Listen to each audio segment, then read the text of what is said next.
Tidak ada satupun yang kita tahu terjadi di tahun yang baru ini. Hanya Tuhan yang sang penulis skenario hiduplah yang dapat mengerti hidup kita. Amin. Sebagai orang percaya, kita hanya menyerahkan hidup kita ke dalam tangan Tuhan. Kita percaya dengan iman bahwa hidup memberikan pengharapan kepada Tuhan tidak sia-sia. Saudara yang terkasih, sebagai pelakon kehidupan, kita hanya pasrah dan berserah kepada Tuhan. Kita hanya bisa dapat mengikuti naskah skenario yang telah Allah berikan kepada kita. Entah itu kita melalui onak, entah itu melalui duri. Entah kita melalui perjalanan yang mulus, entah itu kita melalui perjalanan yang berliku-liku. Kita hanya mengikuti naskah yang ditulis. Yang memainkan peranan sesuai dengan arahan sang sutradara itu. Saudara yang terkasih, Daud berdoa kepada Tuhan, memohon anugerahnya selalu mencukupi dirinya. Ayat 116 dan 117, Daud 2 kali meminta pertolongan kepada Tuhan. Ayat yang ke-116 dia katakan, Tuhan topanglah aku. Dan di dalam ayat yang ke-117 dia katakan, Tuhan sokonglah aku. Dia melihat dirinya sebagai pelakon kehidupan. Yang seakan-akan tanpa Tuhan, dia tidak dapat melakukan sesuatu di dalam melakoni perjalanan hidup ini. Dia tidak dapat menunaikan tugas-tugas di dunia dengan kekuatan sendiri. Melainkan perlu sutradara yang agung untuk memberitahukan dan memimpin kita di dalam perjalanan ini. Hari ini saudara, hidup kita demikian. Kurang lebih 2 tahun setengah. Kita diperhadapkan dengan satu skenario yang begitu tragis. Ya. Dan itu seluruh dunia mengalami hal yang sama. Tetapi orang yang berharap dan bersandar kepada Tuhan. Sekalipun pada saat itu mereka kehilangan orang-orang yang mereka kasihi. Hari ini kita tiba di dalam babak yang baru. Saudaraku yang terkasih, bagaimana kita harus hidup berdampak di tengah-tengah perjalanan ini? Apakah kita harus stop memainkan peranan atau kita lanjutkan? Tetapi ingat, skenario tetap ditulis dan kita memainkan peranan sesuai dengan skenario yang dikasih. Kita tidak dapat memilih skenario tersebut. Tetapi Tuhanlah sang sutradara yang akan memilih kita. Mari kita membaca Lukas 13 ayat yang ke-7. Lalu berkata pada pengurus kebun anggur itu, Sudah tiga tahun aku datang mencari buah pada pohon ara ini. Dan aku tidak menemukannya. Tebanglah pohon ini. Untuk apa ia hidup di tanah ini dengan percuma? Saudara, hidup tetap berjalan. Kalau kita mau berdampak, berarti di tengah-tengah kesukaran hidup apapun yang kita jalani, kita harus jalani. Tetapi jangan kita mengandalkan kekuatan sendiri. Kalau kita menghadapi perjalanan penuh dengan onak dan duri, biarlah air mata kita menetes. Tetapi air mata kita tetap mengucapkan syukur atas pertolongan Tuhan yang tidak pernah meninggalkan kita pada saat kita menghadapi onak dan duri tersebut. Kalau hari ini kita dapat perjalanan yang begitu mulus, Jangan kita terlalu tertawa bahkan sampai terbahak-bahak. Karena di tengah-tengah perjalanan kita enggak tahu. Apakah kita harus melewati curam. Tetapi Tuhan tidak pernah meninggalkan. Perjalanan tahun 2023 kita alami pertolongan Tuhan beberapa hari ini. Artinya, saudara dan saya tidak perlu takut. Tuhan adalah penulis skenario dan pengarah acara yang terbaik dalam hidup kita. Kita berikan tepuk tangan. Hari ini jangan khawatir.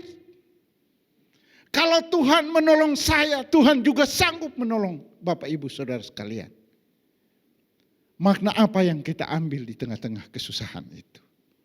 Saya cuma bilang kepada istri, kita harus terus melakukan yang terbaik. Kita harus membagi hidup kita. Apapun dari kita yang terbaik kita berikan kepada mereka yang membutuhkan.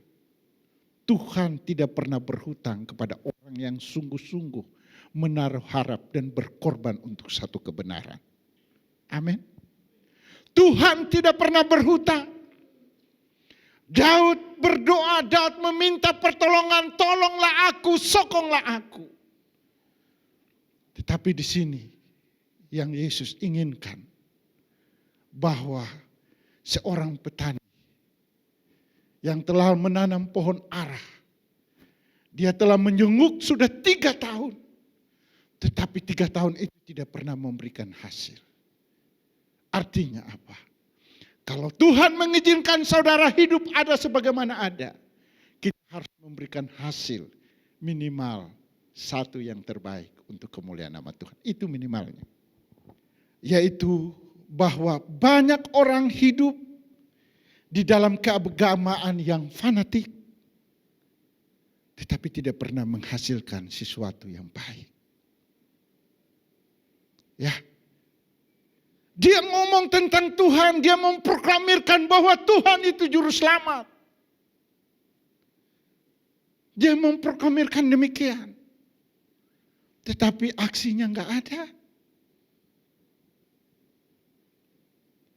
Pada saat dia dibaptis, dia memproklamirkan bahwa dia telah menjadi anak Allah. Dia telah menjadi orang yang merdeka di hadapan Tuhan. Bahkan di mana-mana dia memproklamirkan bahwa saya telah mendapatkan keselamatan. Bahwa Yesus itu juru selamat. Benar apa enggak? Benar. Tetapi masalahnya ini aksi, bos. Berapa banyak kita keagamaan melakukan begitu? Ya, mari kita memproklamirkan. Kita mulai memproklamirkan begini, begini, dan begini. Semua kita proklamirkan, dimanapun kita memproklamirkan. Tapi yang Tuhan inginkan dalam kehidupan orang beragama, yaitu bukan hanya sebagai proklamir, tetapi aksi. Amin. Aksi ini sangat penting. Artinya aksi itu adalah satu perwujudan daripada iman itu. Proklamasi kita memproklamirkan bahwa iman saya sedemikian. Tetapi perwujudan, aksi itu loh. Bahwa buah dari iman itu di mana? Sudahkah menghasilkan buah atau belum? Ini yang penting di dalam kehidupan kita. Hari ini kita mulai aksi tahun 2023. Bahwa saya mau membawa jiwa.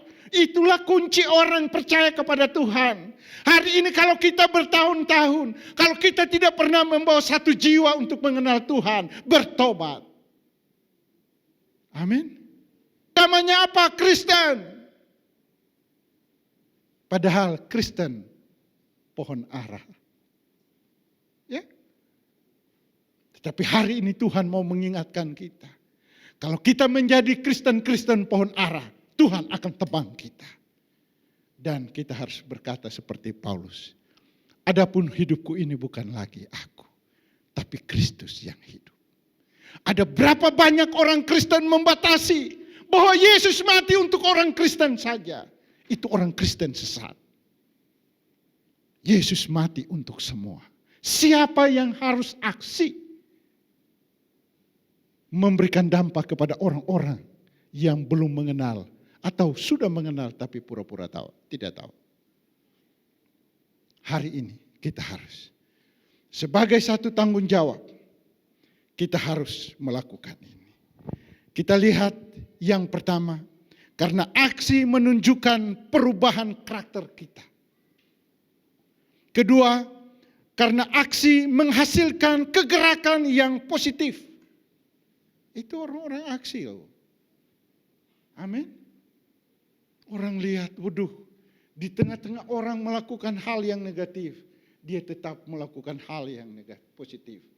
Dia memberikan sesuatu yang terbaik. Dia mengumpulkan kelompok-kelompok orang. Dan disitulah dia bersaksi tentang kasih Tuhan. Itu keren. Oleh karena itu, sudah banyak orang pergi ke gereja. Tetapi menjadi gereja itu sedikit orang. Mari kita bukan jadi orang Kristen pohon ara. Karena nanti kita ditebang. Tetapi biarlah kita teriak minta tolong. Di tengah-tengah kesesakan. Di tengah-tengah aksi kita. Kita katakan, Tuhan sokong aku. Tuhan sokong aku. Supaya aku mau menjadi berkat bagi banyak orang.